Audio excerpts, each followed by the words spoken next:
Hello. So, new job, new title, but still the same old audience, I see. And usually with the sort of imagination and attitude that our industry is famous for, asking me the really incisive, hard-hitting question of what's like at Facebook like then. And I haven't really got an answer, but the best answer I've got is sort of summed up by a picture, if we can make the slides work. Here you go. So this is me 28 years ago, it really was. And I was there in the early days of Sky, and I have to say that being at Facebook is a bit like those early days at Sky, in that I was there at the start of something that really changed the sports business. And that's quite a challenge. But the positive is, I'm in an organisation that has the energy and enthusiasm of a startup, and that's not a bad place to be. It also, of course, has a massive audience. To have over 2.2 billion users every month on Facebook, over 1 billion on Instagram, WhatsApp and Messenger is quite a platform, quite an opportunity. And the fact that people are using for sports content is no surprise. I see it at my own house that my sons are watching Derby County on Instagram, they're chatting with their friends across their devices. This is the reality of how people are consuming the industry. And it's not just me saying that, it's the industry saying that. There was a survey just came out last week from PwC about how people are consuming their sport. And they said that in the next 3 to 5 years, the main platforms for consumption will be the tech platforms like Facebook. And they also pointed out that 80% of the fans are already watching sport on screens. The change is already happening, and it's a massive opportunity. And I really like the fact that Facebook can play a major role in that. It can help bring new fans together and help us experience sport in a better way. Because ultimately, if we're bringing people together, we're building community. And the stated mission of our team is up on the screen there. It's to amplify the power of sport, to build community, to connect fans to the content they love, and create sustainable value for partners. And each of these objectives is interconnected. You can't create value if you don't build community. We talk about this by using a ripple effect. When you throw a stone into a pond, it creates ripples. The bigger the pebble, the bigger the ripples. And that ripple effect is the perfect analogy of the potential for your business and working with our platforms. The first pebble is content. No matter what type of content you deliver on Facebook, the connection to your audience starts with the supply of content. Once you've delivered that content, you need to engage with your fans to keep them invested in it. So engagement represents the next ripple. And when you add content and engagement together, you get community. And again, the more content you share, the more you engage with your audience, the bigger your community is. And once you've established that community, you can then monetize it, which is the final ripple. The bigger your community, the bigger your monetization opportunity. And that really is crucial. Your long-term monetization opportunity on Facebook, and there really is a big opportunity there, is dependent on your ability to build community, not on your ability to just get a big check from us. Well, sometimes events like this are a chance to break some big news. So this is one of those moments. And I'm happy to announce that we don't have an unlimited sports budget. I know that goes against some of the announcements in the press, but sadly that's the reality. Yeah, we are investing in rights. We're early in the process. We're experimenting with a number of different business models around the world, not all of which involve writing a check. And this graphic here, I think, shows the range that we're involved in. I'm going to walk you through some of those models, and I want to walk you through them because hopefully it will give you ideas about the best way for you to engage with Facebook and see what works for you. We'll start with free-to-air marketing. So rather than just a separate source of income, for me, rights holders need to see their content as part of an overall marketing strategy.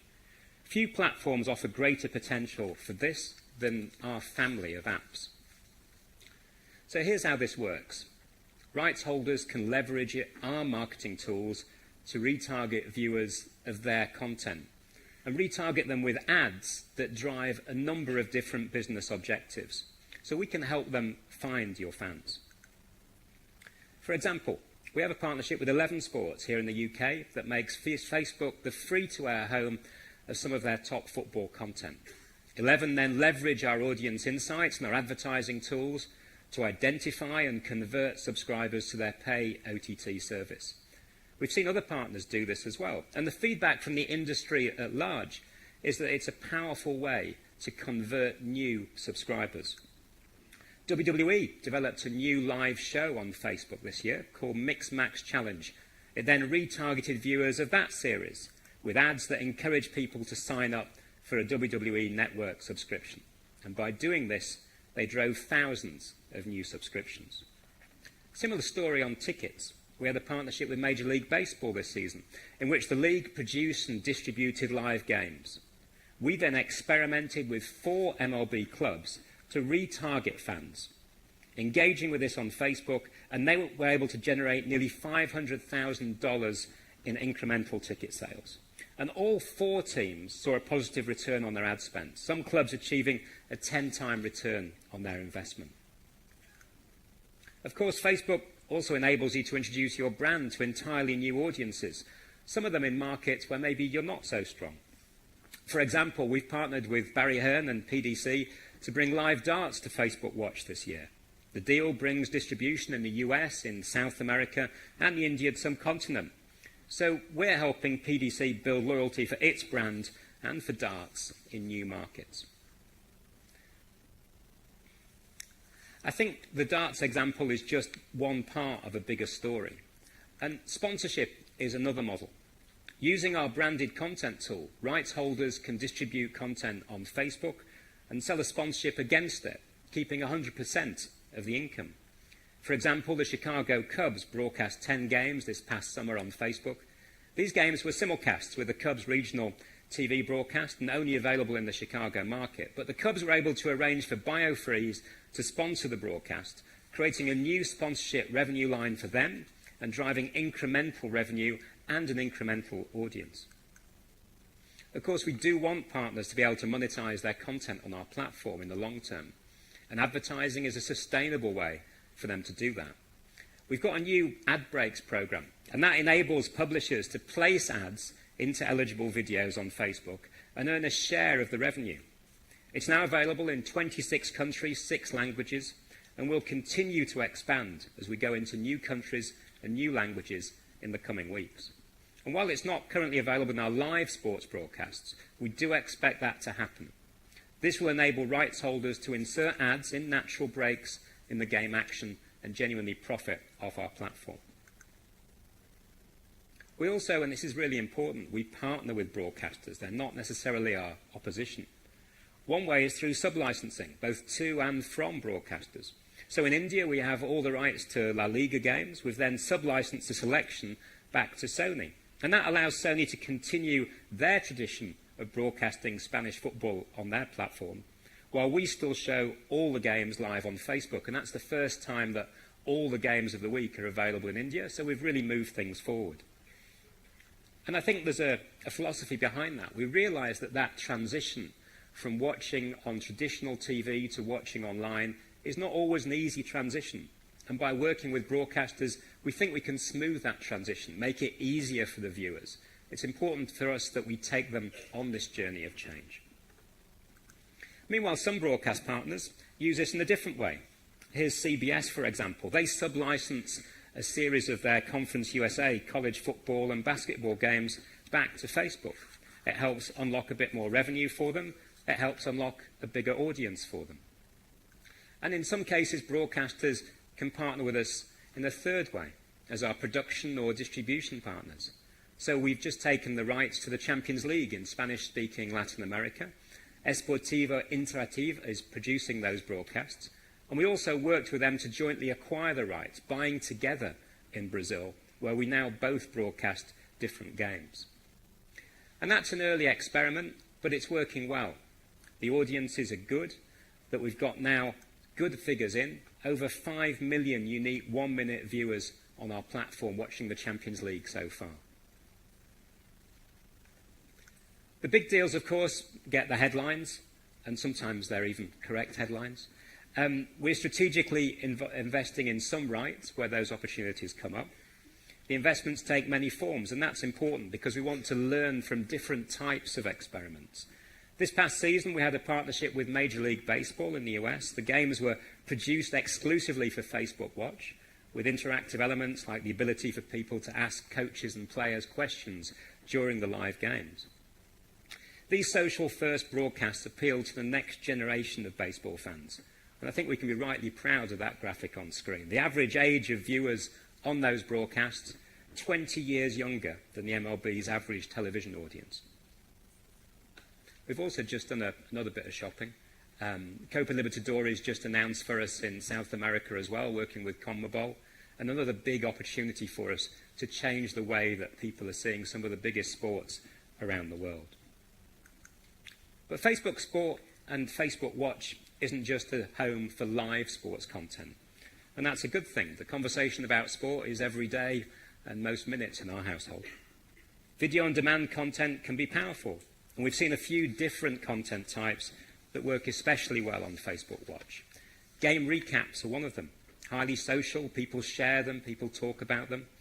For example, the partnership with the NFL makes Facebook Watch a home for recaps of every NFL game, and these perform really well. More than 18.5 million people have already watched at least 1 minute of an NFL recap this season, and remember, we're just a few weeks in.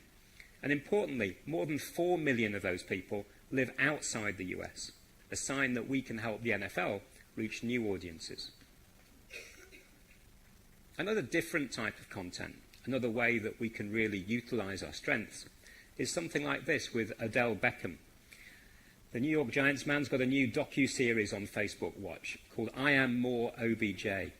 It's a social-first show, and it's designed to keep fans engaged throughout the season by leveraging the full range of Facebook and Instagram products. So, for example, he does a Facebook Live every week. He shares his thoughts. He answers questions. He has a Facebook group where his fans talk about the show and what he's been doing. And he also delivers unique behind-the-scenes content from his Instagram stories. I think this is a really interesting model, and it's one that we clearly think has potential to roll out with other big sports stars with big social followings on a worldwide basis. So we've got a variety of different options for you. And again, I go back to the point of this presentation where it is to make you think about how you can engage with Facebook, the platform, because there's so many different ways of doing it. You know, we're not a traditional distribution outlet. This is not an easy model. I've been offered all sorts of deals, some by people in the room, and we've said no sometimes very quickly to some of those deals, and I apologise if I offended anybody. But genuinely, it's not just every deal that works for us. It's a special sort of deal, and it's a deal by partners that want to work with us and have the imagination to use our platform best. Good examples, World Surf League. If they can create waves in an artificial arena in California, they can do anything.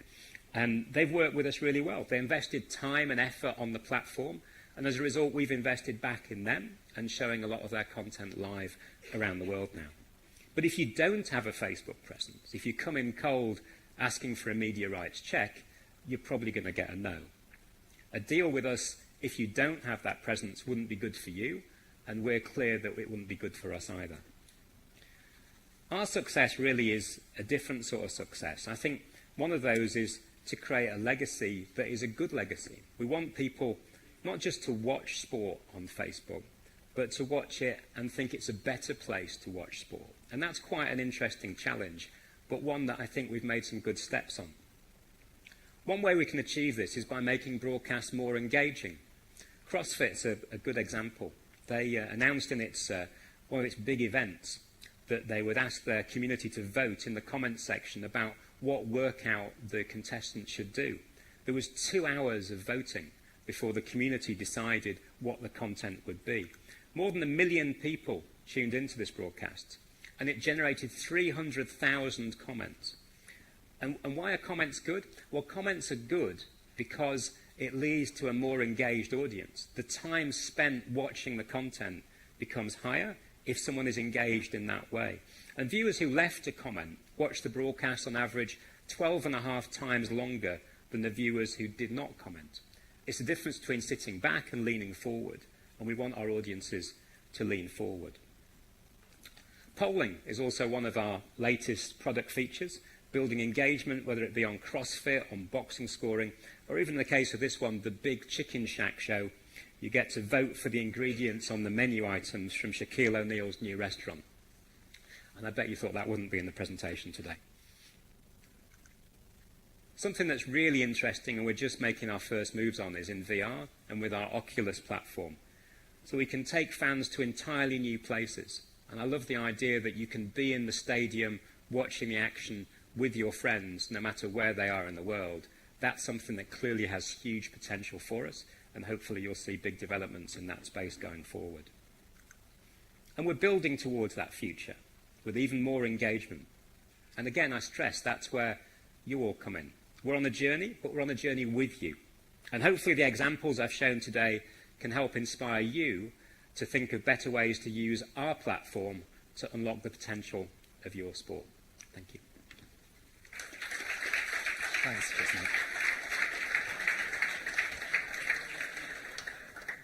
Thanks very much, Peter. So I'm sure we've got a ton of questions, and I really want to dig into all of the examples that you just laid out there, because that's really, really interesting. But before we get into that, first of all, just at a personal level, from your point of view, you're one of the most established deal makers in our industry for decades. Is this just another deal maker role for you, or is there something else going on? It's definitely a lot more difficult, I have to say.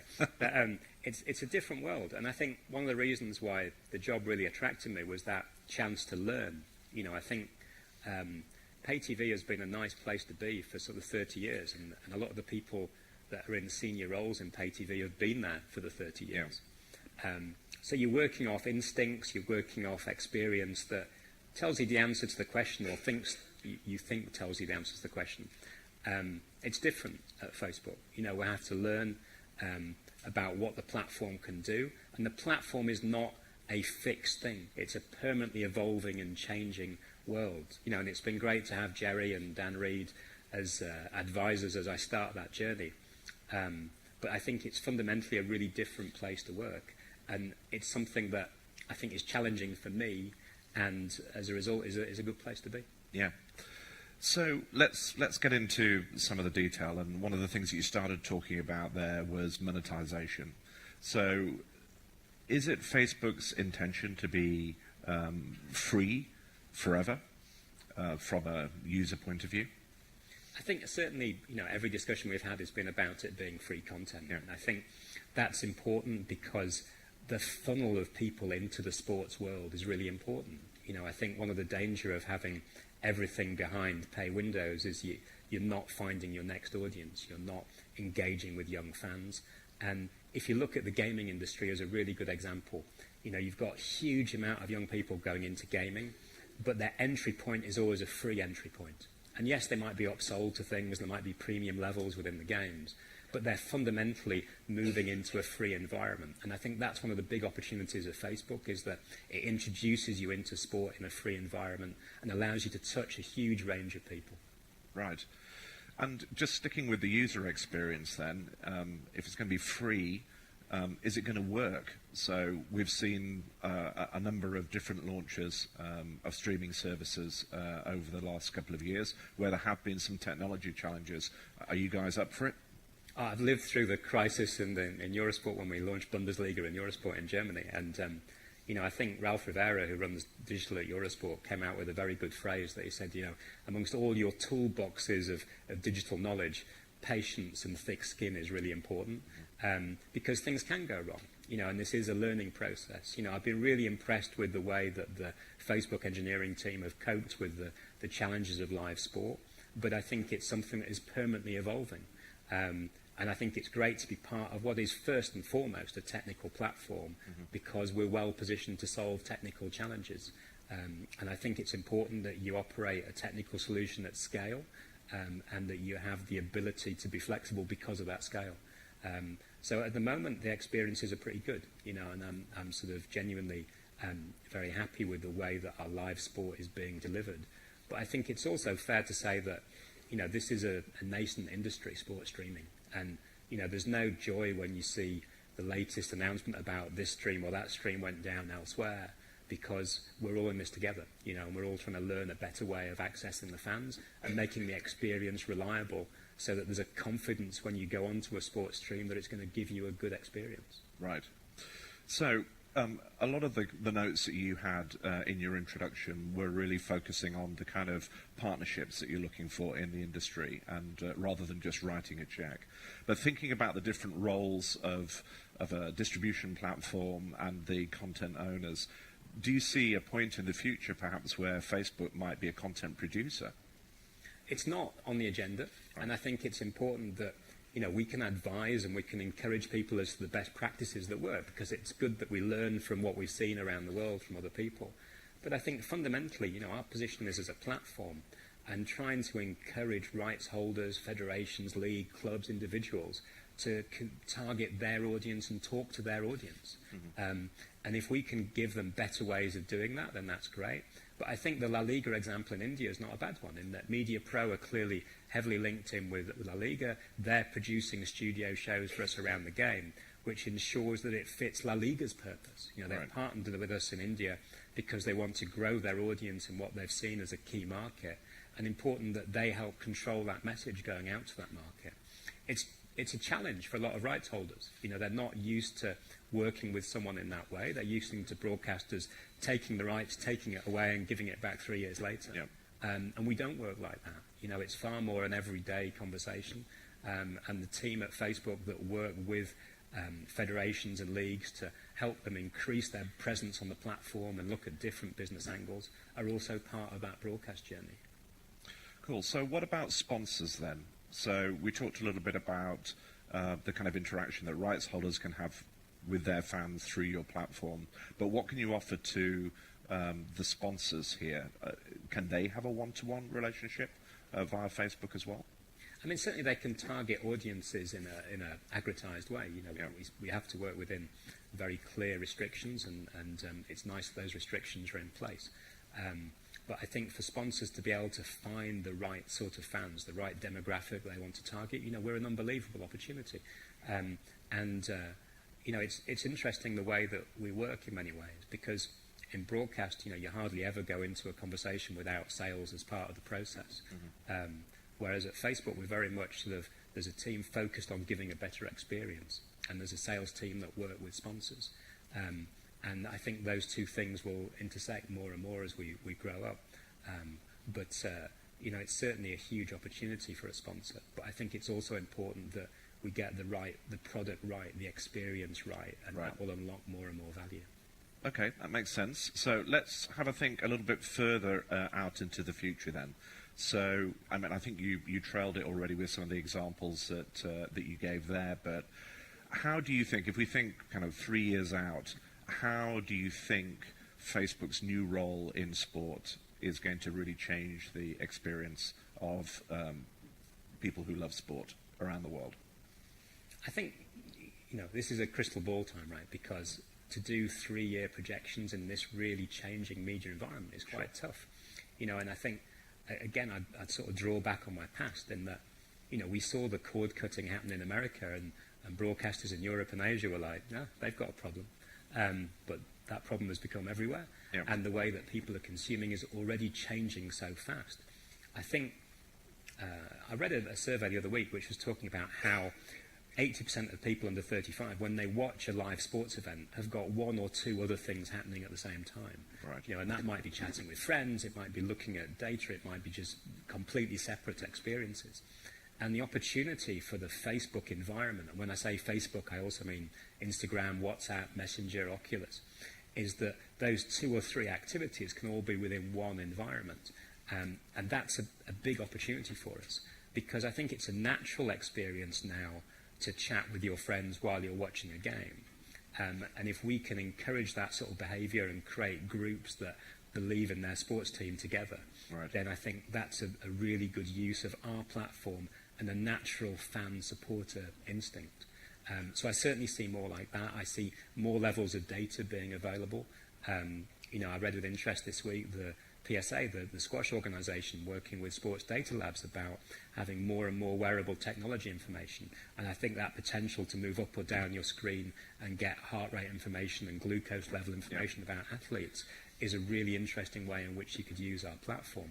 And they're all examples that the potential of working in our environment is so much greater than the potential of having a linear TV screen in front of you. So that's where I'd see it going. I think the route is going to be an interesting and challenging route, but certainly opening up more opportunities to you in the way that you consume your sport is a big part of that. Sure. I mean, one of the things that I was really curious in your introduction was particularly thinking about Oculus and VR and AR and that whole extended reality piece. Is there anything more that you can say about how you imagine that might change things? Look, we're really at the early stages with it. Yeah. I think Fox Sports did an experiment with us and Oculus around the World Cup soccer, and that's probably been one of the best things on Oculus so far. Yeah. Because that idea that you can be in the US as they were, watching a game and feeling like you're at the game, that's a huge step forward. And the fact that you can control that environment is a massive sponsor opportunity as well. But I think fundamentally it goes straight to the heart of the frustrated sports fan who wants to be there in the crowd. But also you want to be in the crowd in a way that maybe you start off the game behind the goal and then you go onto the dugout and sit next to the coach and see what he's going through. And the variety of different camera options and the variety of different ways that you can immerse yourself in the game in VR, I think makes it a really interesting area of experimentation. And I really hope to see that move quite fast now. Cool. So another thing which you addressed in the introduction was the properties that you have on board at the moment. We're not expecting that you're going to start talking about deals which are in motion right at the moment, but you made the point that you don't have an unlimited budget. You made the point already that you're looking for much more of a two-way partnership in creating new user experiences. But in general, further out into the future, is this a platform that's going to be open, for example, to smaller properties around the world? Is there the opportunity to use it that way? Look, I think it's already open to all sorts of properties. And one of the great things about sport and Facebook is that because of the recent sort of group of hires, and there's been different people come from the media industry into Facebook Sport, it's sort of had this big attention of like everything's changing. But the reality is there's a massive amount of sport on Facebook every day, and that's been growing organically for years after years. And I think if you look at your experience as a sports fan, that yes, the big sports franchises get all the attention, but your local schools, your local clubs, your local non-league clubs in the football world, that's a group of people that are serving their fans already on Facebook, and I think we'll see more and more of that. And I think that unlocking of technical potential as production costs go down, automated cameras come in, mean that you're just going to have more and more video out there. And the more video out there, the more logical it is to have it shared on Facebook and hit a wider group in that way. Cool. So last question then, because we're nearly out of time, but obviously Facebook is a huge scale streaming content distribution platform with amazing potential for the people in this room.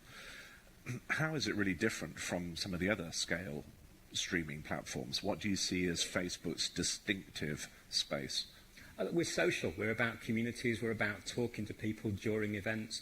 We're about sharing experiences.